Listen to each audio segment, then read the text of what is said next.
নাই। আমি তো স্বীকার গেছি আমি এই কাজটা করছি।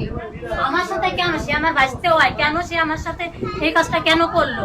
আর আমি ঘরে না থাকার কারণে আমার ঘর তো চাষ করার কারো অধিকার নাই।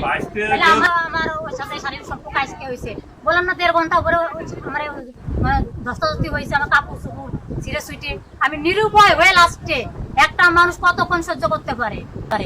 পরে আমি নিরুপায় হয়ে আমার হাতের কাছে মানে শীতেনের বেলেট ছিল, পরে বেলেট দিয়ে আমি ওইটা চারপা ধরছি।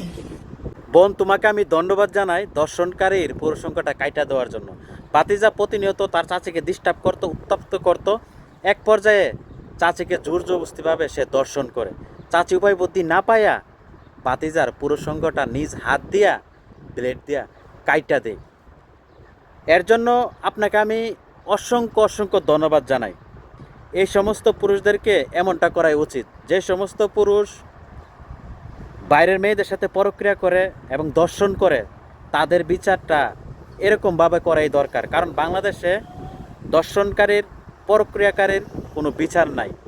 এই সমস্ত পুরুষদেরকে পুরুষ সংখ্যাটা এর জন্য কাটা দেওয়া দরকার, যাতে অদূর ভবিষ্যতে যতদিন সে পৃথিবীতে বাইচা থাকে, কোনো নারীর দেহের ঘ্রাণ যাতে সে আর না নিতে পারে। একজন নামমাত্র পুরুষ হিসেবে যতদিন বাইচা থাকে পৃথিবীর বুকে যেন সে এরকমভাবে বাইচা থাকে। বোন, তোমাকে আবারও আমি ধন্যবাদ জানাই।